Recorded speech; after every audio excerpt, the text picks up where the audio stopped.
하나님 말씀 예레미야 13장 1절부터 보시겠습니다.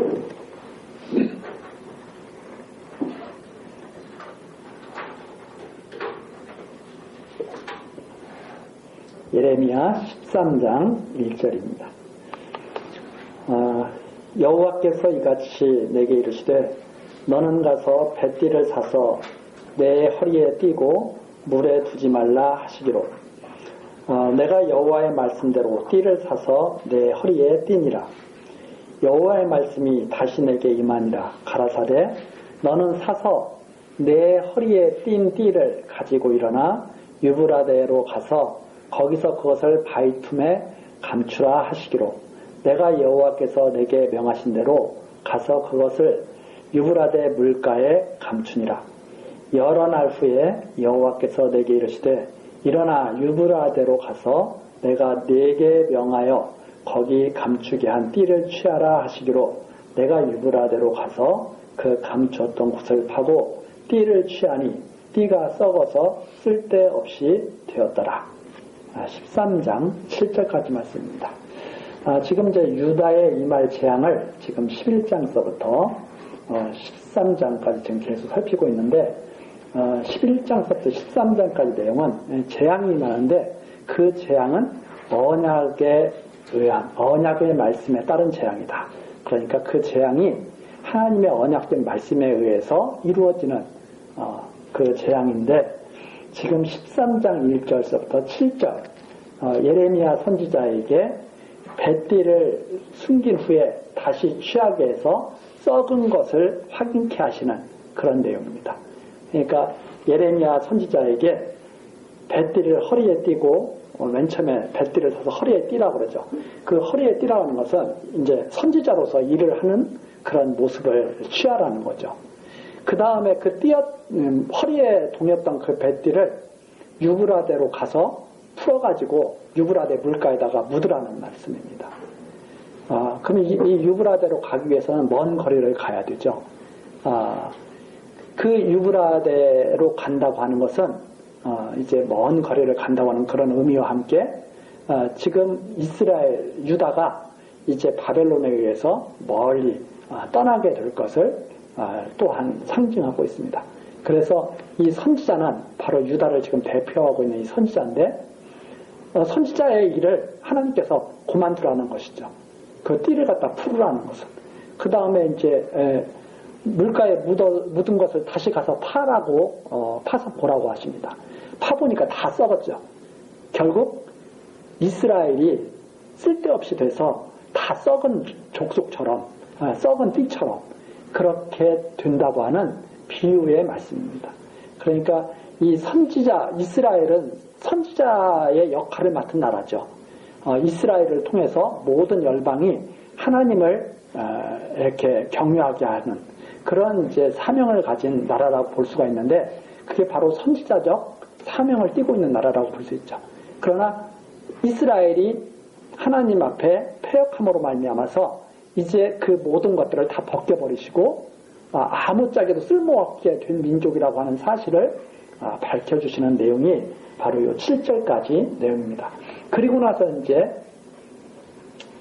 8절부터 11절까지 거기에 대한 여호와의 뜻을 밝혀주죠. 왜 그렇게 하라고 했나? 이제 그 내용이 8절부터 나옵니다. 여호와의 말씀이 내게 임하니라. 가라사대 나 여호와가 말하노라. 내가 유다의 교만과 예루살렘의 큰 교만을 이같이 썩게 하리라. 예루살렘의 교만, 여기서 예루살렘의 큰 교만이라고 하는 것은 교만이라고 해석될 수도 있지만 예루살렘의 영광 이런 뜻으로도 쓰일 수가 있습니다. 그러니까 이 교만해가지고 하나님이 주신 그 영광을 교만해가지고 다 잃어버리게 되는 그런 말씀이죠. 즉 유다와 예루살렘을 다 온통 썩어버리도록 그렇게 하나님께서 하시겠다는 말씀입니다. 10절 이 악한 백성이 내 말 듣기를 거절하고 그 마음의 강팍한 대로 행하며 다른 신들을 쫓아 그를 섬기며 그에게 절하니 그들이 이 띠에 쓸데없음 같이 들으라. 하나님을 여호와로 잘 경외해야 되는데 다른 신을 섬긴다. 그래서 이들은 결국 쓸데없는, 이 썩어지는 이런 띠와 같은 존재들이다 하는 말씀이죠. 11절입니다. 나 여호와가 말하노라. 띠가 사람의 허리에 속한 같이 내가 이스라엘 온 집과 유다 온 집으로 내게 속하게 하여 그들로 내 백성이 되게 하며 내 이름과 칭혜와 영광이 되게 하려 하였으나 그들이 듣지 아니하였느니라. 하나님께서 맨 처음에 이스라엘의 허리를 탁 동여가지고 하나님을 잘 경외하는 일을 하도록 이렇게 하나님께서는 말씀하셨으나 그들이 듣지 않았다. 그래서 하나님께서는 그들이 듣기를 싫어한다면 그러면 썩게 만들겠다. 이러한 이제 뜻이죠. 12절입니다. 그러므로 너는 이 말로 그들에게 이르기를 이스라엘의 하나님 여호와의 말씀에 모든 병이 포도주로 차리라 하셨다 하라. 그리하면 그들이 내게 이르기를 모든 병이 포도주로 찰 줄을 우리가 어찌 알지 못하리요 하리니 너는 다시 그들에게 이르기를 여호와의 말씀에 보라 내가 이 땅의 모든 거민과 다윗 위에 앉은 왕들과 제사장들과 선지자들과 예루살렘 모든 거민으로 잔뜩 취하게 하고 또 그들로 피차 충돌하여 상하게 하되 부자 간에도 그러하게 할 것이라. 내가 그들을 불쌍히 여기지 아니하며 관용치 아니하며 아끼지 아니하고 멸하리라 하셨다 하라. 여호와의 말이니라. 그래서 하나님께서 그 일을 이루시기 위해서 어떻게 하시냐면 모든 병이 포도주로 다 차게 하신다. 이렇게 전하라고 합니다. 그러니까 이스라엘 그 예레미야 선지자가 그 말을 하면 그들이 뭐라고 말하냐면 우리도 알아. 그렇게 말하는 거죠. 포도주 병에다 담는 거지. 그럼 가득 차는 거지. 말귀를 못 알아듣는 거죠. 그게 무슨 말인지. 그래서 똑같은 말을 하더라도 말귀를 못 알아듣는 그 유다의 답답한 모습입니다. 그러니까 여호와께서 그들이 너가 하는 말 다 안다고 그럴 것이다. 속담과 같은 거죠. 포도주가 병에 가득 찰 것이다. 그러면 사람들이 그거 누가 몰라? 우리 포도주 풍성하게 얻어가지고 병에 다 채울 거야. 그렇게 생각하지만 하나님께서는 하시는 말씀이 그 뜻이 무슨 뜻이냐면 너희들 취하게 한다고 이런 말씀입니다. 그러니까 이 하나님의 말씀을 똑같이 들어도 이렇게 망할 때가 되면 잘못 듣는 거죠. 이게 무슨 말씀인지를 모르는 거죠. 그런데 하나님께서 백성들은 다 안다고 할 거야. 그러나 그 뜻은 바로 너희들을 죽이겠다는 뜻이야. 이렇게 말씀하시죠. 백성들은 그 뜻을 갖다가 축복받는 걸로 생각했을 거 아니에요? 포도주가 가득 찬다. 그렇지 뭐 부자가 되지 뭐. 우리는 풍성하게 다 얻지 뭐. 하나님께서는 죽여버릴게 이런 뜻으로 하셨다 하는 말씀입니다. 그러면서 15절 너무나 선지자가 그 말을 들으니까 너무 답답하잖아요.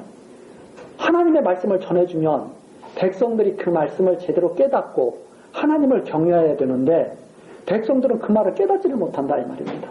그리고 자기 좋은 대로 생각한다 이 말이죠. 하나님께서는 계속 백성들을 갖다가 멸절시키겠다고 망하게 하겠다고 계속 말씀하시는데 백성들은 엉뚱하게 듣고 있으니까 15절 선지자가 너무 답답하죠. 그래서 선지자가 호소를 하죠. 너희는 들을지어다. 귀를 기울일지어다. 교만하지 말지어다. 여호와께서 이같이 말씀하십니다. 그게 무슨 말씀인 줄 알아? 너희들 똑바로 들어. 너희들에게 복 주신다는 말이 아니야. 이렇게 선지자가 그러면서 16절 그가 흑암을 일으키시기 전 흑암 이스라엘의 유다에게 엄청난 재앙이 닥쳐옵니다. 그것이 닥쳐오기 전 바벨론이 쳐들어오겠죠. 그 일이 일어나기 전에 너희 발이 흑암한 산에 거치기 전 너희 바라는 빛이 사망의 그늘로 변하여 침침한 흑암이 되게 하시기 전에 너희 하나님 여호와께 영광을 돌리라. 망하기 전에 빨리 돌아와. 이 뜻이란 말이에요. 망하기 전에 빨리 올바르게 알아들어. 그런 말씀이라는 거죠.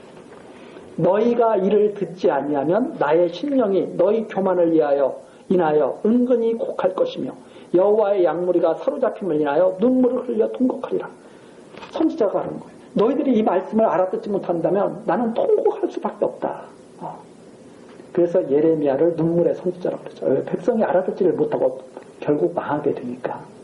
하나님께서 미리 다 징조를 보여주시면서 말씀을 해도 알아듣지를 못하는 이 백성의 안타까운 모습에 예레미야 선지자가 통곡하게 될 것이라고 자기를 갖다가 자기의 마음을 표현하죠. 자, 이것이 17절까지 내용입니다. 우리가 예레미야 선지서를 이렇게 쭉 읽으면서도 많은 사람들이 이런 말씀을 잘 이해를 하지 못하죠. 그냥 좋은 말만 빼내가지고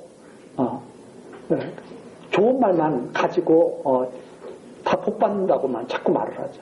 그러나 예레미야서를 이렇게 보면 정말 눈물을 흘릴 수밖에 없는, 하나님의 말씀을 깨닫고 하나님의 뜻을 아는 사람들은 눈물을 흘릴 수밖에 없는 그러한 지금 장면을 우리가 보고 있는 겁니다.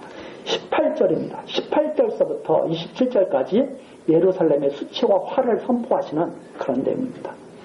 너는 왕과 왕후에게 구하기를 스스로 낮추어 앉으라. 관, 곧 영광의 면류관이 내려졌다 하라. 끝났어, 이 말이죠. 너는 이제 끝났어, 너희들은 끝났어, 이 말입니다. 남방의 성읍들이 봉쇄되고 열자가 없고 유다가 다 잡혀가되 온전히 잡혀가도다.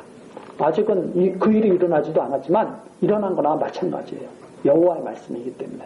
그래서 벌써 다 잡혀갈 것을 확정적으로 말씀하시죠. 20절입니다. 너는 눈을 들어 북방에서 오는 자들을 보라. 네가 받았던 때, 네 아름다운 양 때는 어디 있느냐. 너의 친구 삼았던 자가 그가 내 위에 수령으로 세우실 때 네가 무슨 말을 하겠느냐. 너의 고통에 잡힘이 구루하는 여인 같지 않겠느냐. 바벨론에게 망하게 될 텐데 한때는 친구 사이였죠. 히스기야가 병들었을 때 막 사신을 보내고 우리 잘해보자고 그러고 그러지 않았습니까? 그런데 그들이 몰려와가지고 내 위에 왕을 세우고 너희들을 갖다가 괴롭게 할 때 얼마나 고통스럽겠느냐 이제 하는 말입니다.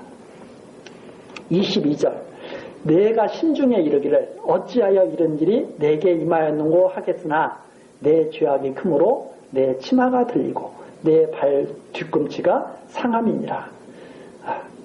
그런데 그런 일을 당하다 보면 그 유다 백성들, 이스라엘 백성들이 그러죠. 우리한테 왜 이런 일이 생기지? 왜 이런 일이 생기느냐? 깨닫지도 못하죠. 그러나 여호와께서 너의 죄악 때문에 그래. 이렇게 말씀하시면서 큰 수치, 치마가 들린다. 이 치마가 들린다고 하는 의미는 사실 여인들의 치마가 들린다는 것은 이 성범죄, 성폭행 그런 거에 아주 부드러운 표현 방식입니다. 그러니까 여인들로서는 가장 수치스러운 일을 당하는 거예요. 네, 고통스러운 일을 당하는 거예요. 바로 이제 그런 참사 이런 것들이 닥칠 거에 대한 경고의 말씀이죠. 그러면서 23절 구스인이 그 피부를 표범이 그 반점을 변하게 할 수 있느냐 할 수 있을진데 악에 익숙한 너희도 선을 행할 수 있으리라. 23절은 또 참 우리로서는 참 답답한 말씀입니다. 무슨 말씀이냐면 구스인 피부가 까무잡잡한 사람들이 바꾸게 할 수 있느냐? 흑인이 백인으로 바꿀 수가 있느냐? 표범으로 태어났는데 그걸 바꿀 수가 있겠느냐? 그러면서 이스라엘 유다 백성들 그러죠. 너희들은 악인이잖아. 어떻게 바뀌어? 이런 말. 이게 정말 가슴 아픈 말이죠. 하나님의 백성들에게 너희들은 원래 악인이잖아. 이런 말씀이죠. 자, 그러면 어떻게 바꾸겠어요? 다시 태어날 수밖에 없죠. 그래서 거듭남이라는 그런 의미가 우리에게 다가오죠. 죽고 새롭게 태어나지 않으면 전혀 이건 바꿀 수. 흑인으로 한번 태어났으면 끝까지 흑인으로 살아야죠. 표범으로 한번 태어났으면 끝까지 표범으로 살아야죠. 그러면 다시 어떻게 돼야 돼요? 바뀌려면 새로운 피조물로 다시 바뀌려면 새로운 피조물로 하나님께서 만들어 주셔야 되죠. 그것이 바로 장차 그리스도와 함께 죽고 다시 살아날 것에 대한 그러한 의미가 여기서도 벌써 암시가 되고 있죠. 너희들은 망할 수밖에 없어. 죽어야 돼. 이런 내용입니다. 그러면서 24절 그러므로 내가 그들을 사막바람에 불려가는 초계같이 흩트리로다. 여호와께서 가라사대 때 이는 내 응덕이요 내가 헤아려 정하여 내게 준 분깃이니 내가 나를 잊어버리고 거짓을 신뢰하는 연고라. 그러므로 내가 내 치마를 내 얼굴에까지 들쳐서 내 수치를 드러내라. 얼굴까지 들춘다. 치마를 완전히 수치스러운 모습을 다 드러내신다는 말입니다. 그러면서 27절 내가 너의 간음과 사악한 소리와 들의 작은 산 위에서 행한 내 음행의 비루하고 가증한 것을 보았노라. 화 있을진저 예루살렘이여 네가 얼마나 오랜 후에야 정결하게 되겠느냐. 하나님께서 얼마나 지나야 너가 정결하게 다시 태어나겠느냐. 이런 말씀이 지금 마지막 말씀이죠. 그래서 이 하나님께서는 이 얼마나 오랜 후에야 정결하게 되겠냐 이 말씀 속에서 희망을 또 주시죠. 하나님께서 그렇게 하실 수도 있겠구나. 오랜 시간이 지나고 정결케 다시 돌이킬 수도 있겠구나 하는 그런 이게 사람의 능력으로 되는 게 아니라 하나님의 능력으로 그렇게 할 수 있겠다고 하는 소망을 갖게 하시는 말씀이 여기에 있어야죠. 그래서 이런 것을 갖다가 새롭게 태어난다. 새 창조 이런 말씀들을 이제 하게 되죠. 새 창조. 하나님이 하시는 일입니다. 창조는 하나님만이 하시는 일이잖아요. 새 창조. 그 다음에 이제 14장서부터 내용이 조금 바꿉니다. 11장서부터 13장까지는 이 재앙이 하나님의 언약의 말씀에 따라서 이루어지는 재앙이다 하는 그 내용이라면 이제 14장, 15장은 이 재앙이 간국해에서 구속하시려고 하는 재앙이다 하는 내용입니다. 이 재앙의 끝은 뭐냐? 결국 구속이다 이 말입니다.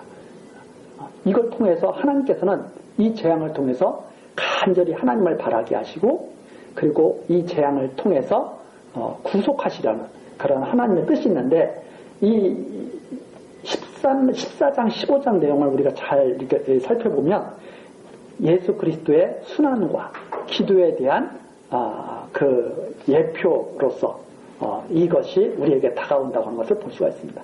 이걸 보면 하나님께서 말씀하시고 선지자가 간절히 간구하고 하나님께서 또 말씀하시고 선지자가 또 고통에 대해서 호소하고 그러면서 결국 하나님께서 뭐라고 말씀하시냐면 너가 돌이키면 내가 너를 구속하리라 이렇게 말씀하시는 내용이 15장까지 나와 있습니다. 이제 그 내용을 한번 살펴보겠습니다. 14장 1절부터 6절까지. 자, 가뭄에 대하여 예레미야에게 임한 여호와의 말씀이라. 가뭄은 바로 재앙 아닙니까? 이 심각한 재앙에 대해서 여호와께서 말씀하시는데 이 가뭄이 바로 재앙을 대표하는 그런 것으로 지금 제시가 되고 있죠. 유다가 슬퍼하며 성문의 무리가 곤비하여 땅에 앉아 동하니 예루살렘의 부르짖음이 위에 오르도다. 가뭄이 너무 극심하니까 그 사람들이 하나님을 찾으면서 막 기도할 거 아닙니까? 그 기도가 하늘에 위에 오르도다. 하나님께 그 기도가 막 들리죠. 3절입니다. 귀인들은 자기 사환들을 보내어 물을 기르라 하나 그들이 우물에 가서도 물을 얻지 못하여 빈 그릇으로 돌아오니 부끄럽고 근심하여 그 머리를 가리우며 땅에 비가 없어 지면이 갈라지니 닦아는 자가 부끄러워서 그 머리를 가리는도다. 물을 구할 수 없어서 다 부끄러워한다. 이 부끄러워한다는 것은 말이 이 부끄러워한다고 하는 그 말 속에서 참 그 어떤 그 느낌이 오잖아요. 사람이 부끄러워한다는 것은 참 뭐랄까 이 자기의 그 어떤 할 일을 제대로 못했다고 하는 그런 모습이죠. 그리고 수치스럽고 당황스럽고 어떤 비탄에 잠긴 그런 모든 모습을 지금 부끄럽다고 근심한다고 이렇게 머리를 가리운다고 이렇게 표현하고 있습니다. 그러니까 인간으로서 정말 할 일을 다 해봤는데도 아무 일도 못하는 거예요. 바로 그런 재앙을 당하게 되는 거죠. 5절입니다. 그럼 사람들만 그러느냐? 5절은 짐승들도 똑같이 그렇다. 들의 암사슴은 새끼를 낳아도 풀이 없으므로 내어버리며 들나귀들은 자산 위에 서서 씨랑같이 헐떡이며 풀이 없으므로 눈이 아득하여 하는도다. 사람이 그러니까 짐승들도 똑같은 거죠. 사람이 바로 모든 피조물의 대표 아닙니까? 그 피조물들이 고통을 받을 때 모든 이런 짐승이라든가 모든 피조물들도 함께 고통받는 거죠. 사람들이 고통을 받을 때. 자, 그 모습이 6절까지의 모습입니다. 극심한 가뭄 때문에 예루살렘의 부르짖음이 위에 오르지만 다 부끄러워할 수밖에 없다 하는 그런 내용이죠. 7절서부터 9절까지가 이 모습 속에서 선지자가 예레미야가 죄악을 고백하죠. 하나님 제발 버리시지 말라고 간구하면서 그게 바로 이 선지자가 바로 이스라엘 유다를 대표하고 있지 않습니까? 장차 하나님의 백성을 대표할 예수 그리스도의 참 선지자이신 예수 그리스도의 모습이죠. 이 모습이 7절입니다. 여호와여 우리의 죄악이 우리에게 대하여 증거할지라도 주는 주의 이름을 위하여 일하소서. 여기 기도를 그렇게 합니다. 우리는 죄악에 가득 찬 민족이지만 주께서는 주의 이름을 위해서 일을 하십시오. 이 강력한 기도 아닙니까? 주의 이름을 위해서. 우리의 타락함이 많으니이다. 우리가 주께 범죄하였나이다. 이스라엘의 소망이시여 곤란한 때의 구원자시여 어찌하여 이 땅에서 거류하는 자같이 하룻밤을 유숙하는 행인같이 하시나이까. 어찌하여 놀라 벙벙하시는 자 같으시며 구원치 못하는 용사 같으시니까. 여호와여 주는 오히려 우리 중에 계시고 우리는 주의 이름으로 일컬음을 받는 자이오니 우리를 버리지 마옵소서. 정말 선지자가 아주 강력하게 간절하게 기도합니다. 우리가 다 죄인이라고 해서 하나님 우리를 버리시면 어떡합니까? 주의 이름이 여호와신데 우리를 이렇게 버리시다니요. 이 고통에 우리를 그대로 던져주시다니요. 그리고 우리가 누굽니까? 주께서 택하여서 애굽에서 끌고 나와서 가나안 땅에 거하게 하신 이 백성 아닙니까? 그런데 꼭 사람들이 하시는 것처럼 그렇게 하시면 어떻게 합니까? 그렇죠? 우리 사람들은 그러잖아요. 내가 너한테 잘해줄게. 이러다가도 그 사람이 나를 기분 나쁘게 하면 야 없어. 그 일은 없던 일로 해. 이렇게 해버리잖아요. 선지자가 그렇게 기도하는 거예요. 하나님 꼭 그런 사람 같습니다. 어떻게 해서 그렇게 하십니까? 그러니까 10절 여호와께서 대답하시죠. 여호와께서 이 백성에 대하여 말씀하시되 그들이 어그러진 길을 사랑하여 그 발을 금하지 아니하므로 나 여호와가 그들을 받지 아니하고 이제 그들의 죄를 기억하고 그 죄를 벌하리라 하시고 여호와께서 또 내게 이르시되 너는 이 백성을 위하여 복을 구하지 말라. 그들이 금식할지라도 내가 그 부르짖음을 듣지 아니하겠고 번제와 소제를 드릴지라도 내가 그것을 받지 아니할 뿐 아니라 칼과 기근과 연병으로 그들을 멸하리라.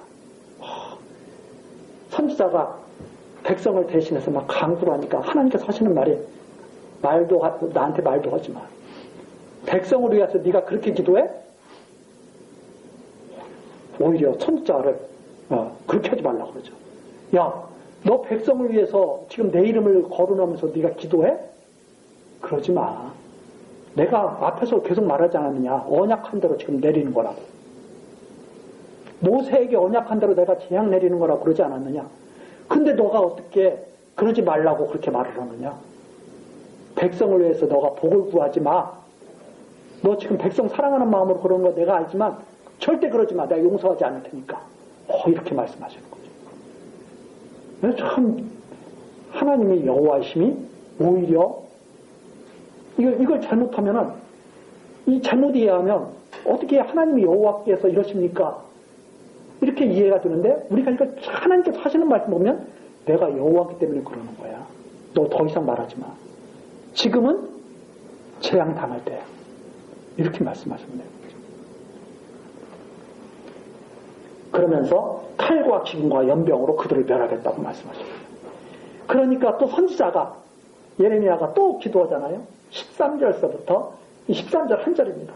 이에 내가 가로되 슬프도소이다. 주 여호와여 보시옵소서. 선지자들이 그들에게 이르기를 너희가 칼을 보지 아니하겠고 기근은 너희에게 이르지 아니할 것이라. 여호와께서 이곳에서 너희에게 확실한 평강을 주시리라 하나이다.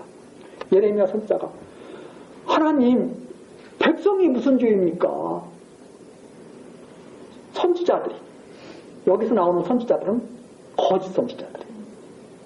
이 거짓 선지자들이 그 백성들에게 하나님께서 너희를 사랑하시니까 너희들은 복 받을 거야. 계속 이렇게 말했습니다. 거짓 선지자들이 걱정하지 마. 너네 하나님께서 너희들에게 아주 복을 내려주면서 평안하게 하실 거야. 평강을 주실 거야. 성전이 있는데 너희들이 예루살렘 성전에서 예루살렘 성전과 함께 있는데 너희들이 왜 망해? 이러면서 선지자들이 계속 백성들에게 그렇게 말했다는 거예요. 그러니까 이 말은 무슨 말이에요? 거짓 선지자들에게 속아서 거짓 선지자들에게 유혹당해서 백성들이 그렇게 살았는데 하나님 왜 백성들을 갖다가 멸하시려고 하십니까? 이렇게 선지자가 또 기도를 하는 거예요. 그러니까 무슨 말이에요? 지도자를 차라리 멸하시고 백성은 좀 살려두십시오. 그 거짓 선지자들만 좀 멸하시고 이런 말씀이죠. 그랬더니 14절 여호와께서 또 말씀하십니다. 여호와께서 내게 이르시되 선지자들이 내 이름으로 거짓 예언을 하도다. 나도 알아. 그들이 내 이름 팔아가지고 거짓 예언한 거 나도 알아. 자, 우리가 여기에서 살펴볼 거예요. 거짓 선지자가 많아요. 예레미야 같은 선지자가 많아요. 거짓 선지자들이 거의 대부분이란 말이에요. 그 당시에. 예. 하나님의 선지자는 예레미야 하나. 나머지는 다 가짜. 안 망한다고 그러는 거예요. 예레미야는 하나님이 망한다고 그래. 지금 계속 그렇게 호소하는데. 그런데 백성은 그 말귀를 못 알아들어요. 하나님께 계속 호소합니다. 거짓 선지자들 때문에 그렇습니다. 잘못 배워서 그렇습니다. 그랬더니 하나님께서 하시는 말씀이 나도 알아. 내 이름으로 거짓 예언을 하는 거 나도 알아. 나는 그들을 보내지 아니하였고 그들에게 명하거나 이르지 아니하였거늘 그들이 거짓 계시와 복술과 허탄한 것과 자기 마음의 속임으로 너희에게 예언하도다. 능력이 얼마나 좋은지 몰라요. 거짓 선지자들이. 백성들을 다 유혹해가. 예레미야를 따르는 사람들은 없어. 이렇게 말합니다. 15절입니다. 그러므로 내가 보내지 아니하였어도 내 이름으로 예언하여 이르기를 칼과 기근이 이 땅에 이르지 아니하리라 하는 선지자들에 대하여 나 여호와가 이같이 이르노라. 그 선지자들은 칼과 기근에 멸망할 것이요. 내가 보내지 않은 자들 내가 다 멸망시킬 거야. 그 다음에 16절입니다. 그들의 예언을 받은 백성은 기근과 칼로 인하여 예루살렘 거리에 번짐을 입을 것인즉 그들을 장사할 자가 없을 것이요 그 아내와 그 아들과 그 딸도 그렇게 되리니 이는 내가 그들의 악을 그 위에 부음이라. 유혹당한 자들도 똑같은 족속이야. 내가 다 악을 부은 자들이야. 이게 하나님이 무서운 말씀입니다. 이 말씀이 데살로니가서에 나와 있는 그런 말씀과 반부한 말씀입니다. 데살로니가서 가서 다시 한번 보시죠. 데살로니가 후서 2장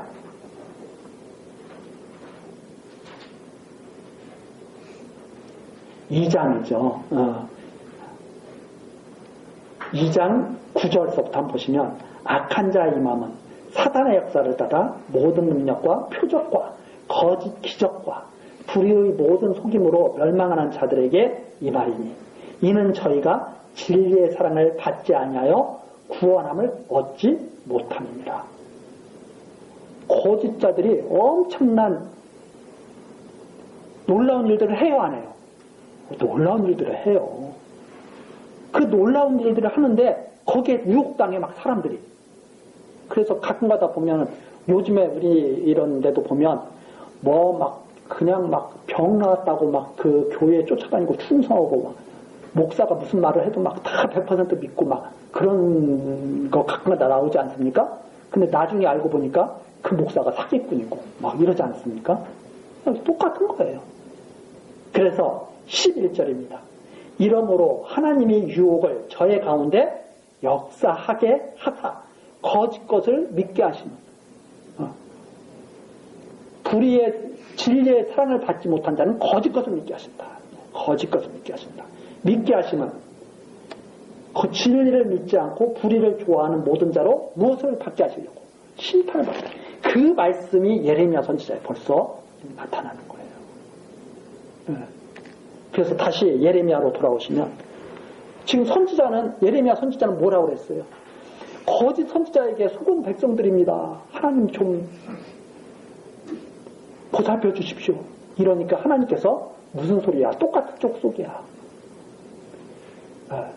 망할 족속이기 때문에 그런 거야. 이렇게 말씀하시는 내용이죠. 그래서 백성 다 멸할 것이고 아내 다 멸할 것이고 아들, 딸 다 그렇게 될 거야. 부모가 잘못된 데 가면 자녀들이 어떻게 가요? 잘못된 데 따라가죠. 그래서 올바른 신앙을 갖고 있는 부모를 만난 자녀들은 참 복스러운 사람들. 왜? 부모를 따라서 올바른 말씀을 들을 수 있는 대로 가게 되니까. 이게 이제 그 당시 하나님께서 예레미야 선지자에게 하시면서 밝혀주신 말씀입니다. 내가 그들의 악을 그 위에 부읍니다. 다 악한 자들이기 때문에 그의 다 악을 내가 부었어. 이런 말씀이시죠. 그러면서 17절 예레미야 14장 17절이죠. 너는 이 말로 그들에게 이르라.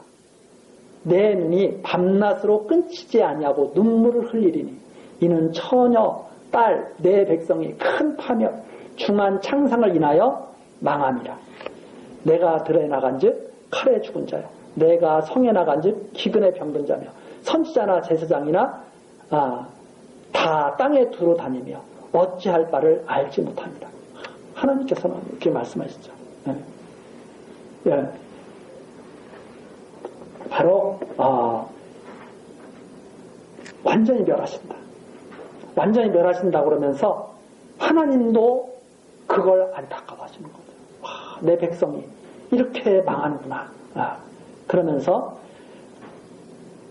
어찌할 바를 모르고 재앙을 당하는 그 모습을 안타까워하시는 그런 말씀을 하십니다. 그러니까 19절 선지자가 예레미야 선지자가 또 강구합니다. 하나님께서 계속 이렇게 말씀하시는데 예레미야 선지자가 강구하는데 정말 우리는 죽을 길을 졌습니다. 용서해 주십시오 하고 또 강구하죠. 그게 바로 19절입니다.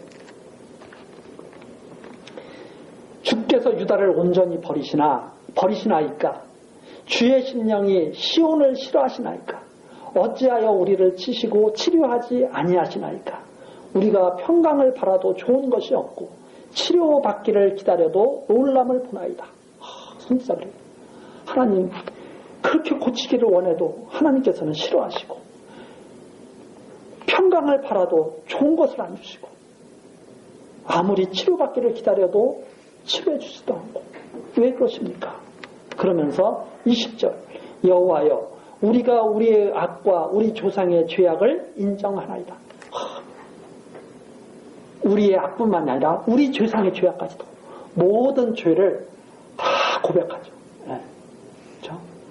우리의 죄뿐만이 아닙니다. 우리 조상의 죄 다 인정합니다. 우리가 주께 범죄하였나이다. 점점 죄의 본질에 대해서 들어가죠.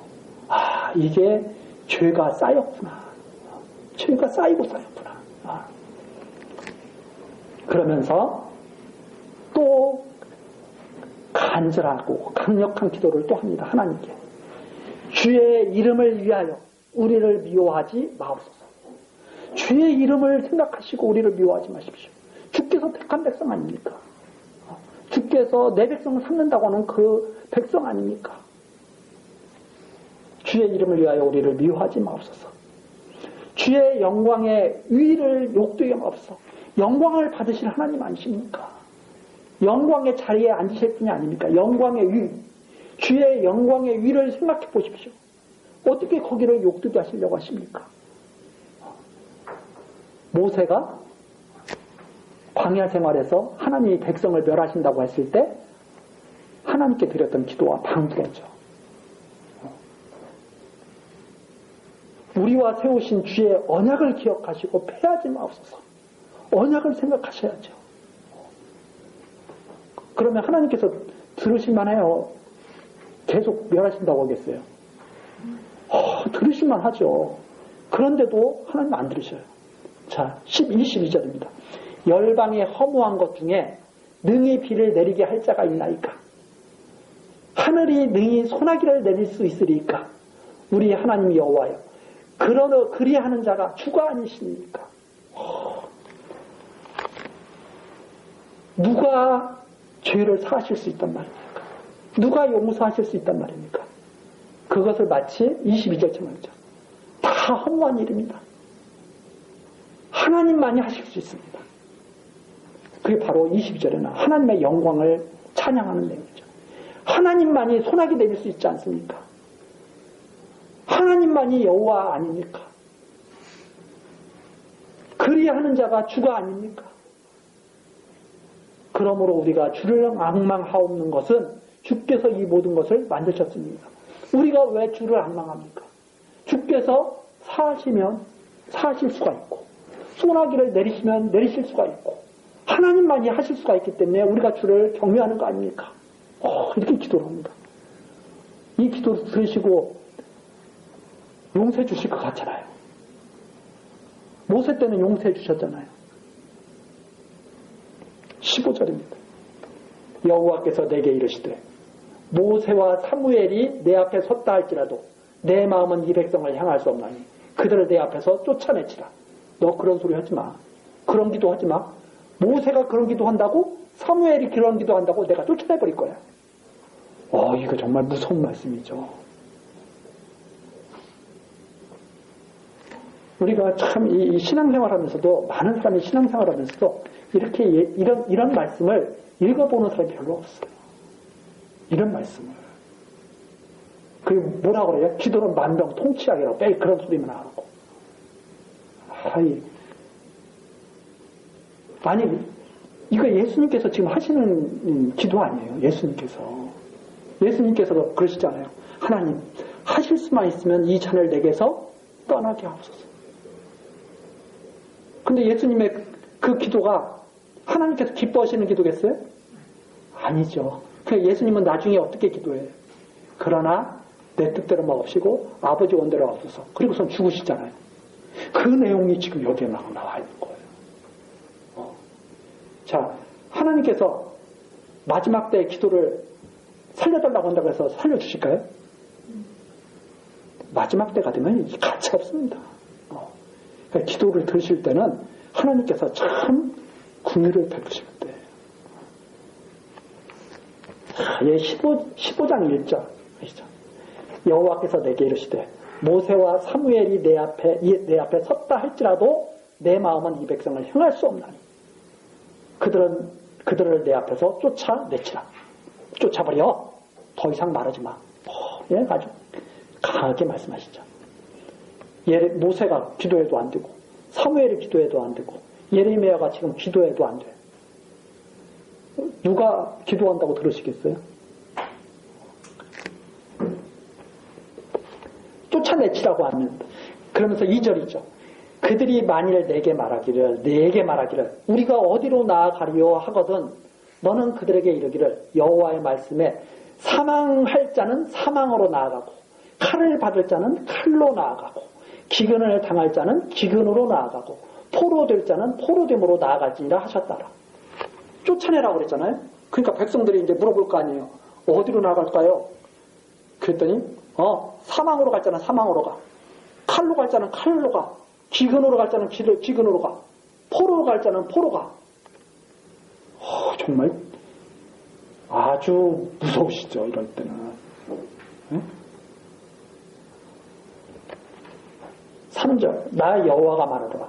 내가 그들을 네 가지로 벌하리니 곧 죽이는 칼과 찢는 개와 삼켜 멸하는 공중의 새와 땅의 짐승으로 할 것이며 유다 왕 히스기야의 아들 므낫세가 예루살렘에 행한 바를 인하여 내가 그들을 세계 열방 중에 흩으리라. 하나님께서 이렇게 말씀하십니다. 내가 그들을 완전히 버려버릴 거야. 그게 뭐냐면 네 가지예요. 죽이는 칼이 와요. 그러면 찢는 개가 와서 시체를 막 찢어버려요. 삼켜 멸하는 공중의 새가 와서 그거 찢어버린 시체를 먹어버려요. 땅의 짐승이 와서 나머지까지 다 깨끗하게 청소를 해버려요. 완전히 그게 무슨 말이에요? 완전히 내가 청소해버릴 거야. 이런 말씀. 정말 두려운 말씀이죠. 그러면서 내가 히스기야 아들 므낫세가 행한 바를 내가 다 봤어. 여기에서 히스기야 아들 므낫세는 유다 왕 중에서 아주 악한 왕입니다.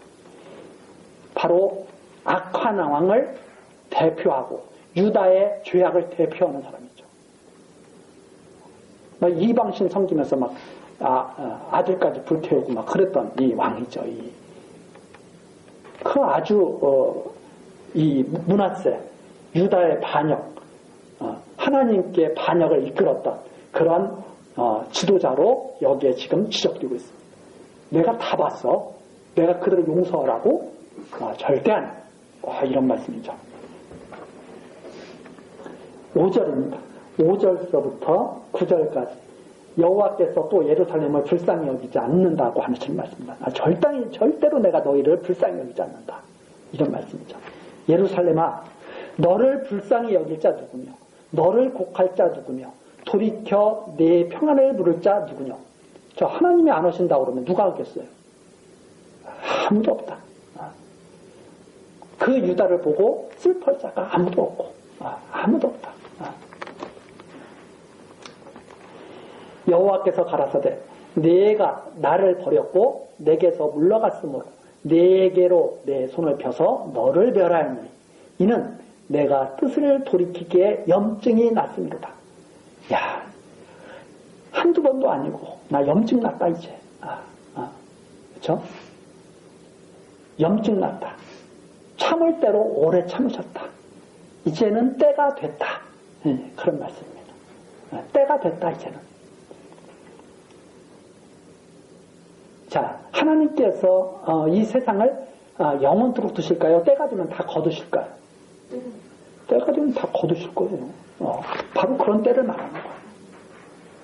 그렇게 하실 것이다. 내가 그들을 그 땅의 여러 성문에서 키로 까불러 그 자식을 끊어서 내 백성을 멸하였나니 이는 그들이 그 길에서 돌이키지 아니하였음이니라. 그들의 피 과부가 내 앞에 바다 모래보다 더 많아졌느니라. 내가 대낮에 회멸할 자를 그들에게로 데려다가 그들과 청년들의 어미를 쳐서 놀람과 두려움을 그들에게 졸지에 임하게 하였으며 7 자식을 생산한 여인으로는 쇠약하여 기절하게 하며 오히려 백주에 그의 해로 떨어져서 그로 수치와 근심을 당케 하였느니라. 그 남은 자는 그 대적의 칼에 붙이리라. 여호와의 말이니라. 하나님께서 졸지에 재앙을 내가 임하게 했다. 생각지도 않을 때의 재앙이 내가 그들에게 임하게 했다. 이렇게 말씀하시면서 뭐라고 말하냐면 9절에 나오죠. 7 자식을 생산한 여인. 7 자식을 생산한 여인이면 그 당시로서는 최고의 복받은 여인. 최고로 복받은 여인. 그렇죠? 7 자식. 상징적입니다. 정말 더 이상 바랄 것 없는 여인이죠. 그런 여인이 기절해버릴 정도예요. 어떻게 기절하냐면 참 복받은 줄 알았는데 그의 해로 떨어진다. 해로움으로 확 떨어져 버린다 이 말입니다. 그것도 대낮에 완전한 복이었는데 완전한 저주로 바뀌어버린다. 혹시라도 남은 자가 있으면 대적의 칼에 붙여버리겠다. 이게 여호와께서 말씀하신 대로. 궁휼히 여길 줄 알아? 나 절대 궁휼히 안 여겨. 다 멸해버릴 거야. 그들이 받은 복이 완전히 재앙이 되도록 할 거야. 하나님 백성으로 복받았던 것이 완전히 하나님의 대적으로 멸하게 될 거야. 이런 내용이죠. 이 말씀을 들으니까 이 예레미야 선지자가 얼마나 애가 타겠어요. 이게 바로 자기 백성인데, 자기 동족인데, 자기가 당하는 일이잖아요. 자기도 거기에 속해 있는 거고. 왜? 똑같은 백성이, 유다 백성이거든요. 자기도 거기에 일원이거든요. 그래서 10절 여호와께서 예레미야가 온 세계에게 당할 저주를 괴로워하는 내용입니다. 내게 재앙이로다. 나의 모친이여, 모친이 나를 온 세계에게 다툼과 침을 당할 자로 낳으셨도다. 내가 왜 이렇게 태어나가지고 온 세계로부터 침을 당해야 됩니까? 이제 바벨론이 와서 다 휩쓸어 버릴 거 아닙니까? 그 온 세계죠. 그 온 세계가 와서 나를 나와 다투고 침을 당할 자로 낳으셨도다. 내가 꿰어주지도 아니하였고 사람이 내게 꿰이지도 아니하였건만은 다 나를 저주하는도다. 사실 유다 백성은 바벨론과 무슨 상관이 있는 백성이 아니거든요. 유다 백성은 하나님과 상관이 있는 백성이거든요. 그런데 누구에게 당하게 생겼어요? 바벨론, 온 세계를 대표하는 그 바벨론에게 지금 얻어맞게 생겼다 이 말입니다. 그러니까 이 예레미야 선지자가 그러는 거예요. 나는 바벨론과 아무 상관이 없는데, 하나님과 나는 상관이 있는 아들인데, 이게 온 세계가 다 나를 치고 나를 미워하게 이렇게 지금 됐다 이 말입니다. 하나님께서 그렇게 재앙을 내리셨다 이 말이죠. 그러니까 이 예레미야 선지자의 이 모습은 이 세상에서 아무런 상관도 없으신 참 선지자이신 그리스도가 온 세상, 그 당시에 온 세상은 로마 아니에요. 로마로 인해서 침을 당하고 고통받게 될 것을 갖다가 바라보게 하는 그런 내용이 여기에 절절히 녹아있죠. 참 이게 보면 참 하나님의 이 말씀이 정말 기가 막힌 이런 우리로 하여금 정말 전율을 일으키게 하죠. 이렇게 고통을 호소합니다. 이렇게 내가 저주를 받는구나. 그러니까 11절부터 14절 여호와께서 예레미야에게 간구케 하시지만 진노로 불사른다고 하십니다. 너 그렇게 계속 나에게 간구케 내가 해. 그러나 진노로 완전히 불살라버릴 거야. 하시는데요. 여호와께서 가라사대 내가 진실로 너를 강하게 할 것이요 너로 복을 얻게 할 것이며 내가 진실로 내 대적으로 재앙과 환난의 때에 내게 간구하게 하리라. 여호와께서 말씀하시죠. 내가 진실로 너를 강하게 할 거야. 너로 복을 얻게 할 거야. 내가 진실로 내 대적으로 재앙과 환난의 때에 내게 간구하게 할 거야. 선지자의 겁니다. 너 내가 강하게 할 거야. 너 그렇게 고통받을 거 염려하지 마. 강하게 할 거야. 복을 얻게 할 거야. 그러면서 대적들이 나중에 재앙과 환난의 때에 네게 간구하게 할게. 하나님이 이런 말씀하시죠. 너 그렇게 대적들에게 침을 당한다고 너 고통스러워하지 마라. 나중에는 그 대적들이 내게 기도하게 할 거야. 이런 말씀을 하시죠. 그러면서 12절 누가 능히 곧 북방의 철과 놋을 꺾으리요. 아무도 꺾을 자가 없다. 그러나 내 죄의 모든 죄로 인하여 내 사경의 모든 재물과 보물로 값없이 탈취를 당하게 할 것이며 너로 내 대적과 함께 내가 알지 못하는 땅에 이르게 하리니 이는 나의 진노의 맹렬한 불이 너희를 사르려 함이니라. 그러나 내가 정한 바는 아무도 막을 수가 없다. 그게 바로 12절에 나오는 북방의 철과 놋이죠. 아무도 막을 수 없다. 그렇지만 하나님께서 하시는 말씀이죠. 내 모든 죄로 인하여 너도 백성과 함께 망해야 돼. 이 말이죠. 그러니까 예레미야 선지자가 예루살렘 망할 때 같이 망하는 것은 백성들과 함께 망하는 거죠. 그래서 이것은 장차 그리스도가 고난받고 십자가에서 죽으실 때 그 백성과 함께 십자가에서 죽게 될 것, 이것을 바라보게 하는 이 내용이 여기에 담겨 있습니다. 하나님께서 그러죠. 그러나 절대 이것을 뜻을 돌이킬 수는 없어. 너 같이 망해야 돼. 이런 말씀입니다. 그러면서 15절이죠. 15절에서부터 18절 예레미야가 멸망케 마시라고 하면서 자신의 순전함과 고통을 호소합니다. 예레미야가 그렇게 말하는데도 예레미야 선지자는 뭐라고 말하냐면, 간구하냐면, 하나님 어떻게 그렇게 하십니까? 저는 순전합니다. 이렇게 예레미야가 기도하면서 하나님께 그렇게 하시지 말라고 또 간구하는 내용입니다. 15절 여호와여 주께서 아시오니 원컨대 주는 나를 기억하시고 권고하사 나를 박해하는 자에게 보복하시고 주의 오래 참으심을 인하여 나로 멸망케 말게 하옵시며 주를 위하여 내가 치욕당하는 줄을 아시옵소서. 만군의 하나님 여호와여 나는 주의 이름으로 일컬음을 받은 자라. 내가 주의 말씀을 얻어먹었사오니 나의 주의 말씀은 내게 기쁨과 내 마음의 즐거움이오나 내가 기뻐하는 자의 회에 앉지 아니하며 즐거워하지도 아니하고 주의 손을 인하여 홀로 앉았사오니 이는 주께서 분노로 내게 채우셨음이니이다. 나의 고통이 계속하여 상처가 중하여 낫지 아니함은 어찌미니까. 주께서는 내게 대하여 물이 말라서 속이는 신에 같으시리이까. 예레미야 선지자가 또 기도합니다. 여호와여 주께서 하시지 않습니까? 나를 기억하여 주십시오. 권고하셔서 나를 박해하는 자에게 보복하시고 주의 오래 참으심을 인하여 나로 멸망케 하지 마옵소서. 주를 위하여 내가 치욕당하는 줄을 좀 아십시오. 하나님이 일을 하느라고 이렇게 치욕당하지 않습니까? 좀 아십시오. 이러면서 나는 주의 이름으로 일컬음을 받은 자 아닙니까? 만군의 하나님 여호와 이름으로 일컬음을 받은 자 아닙니까?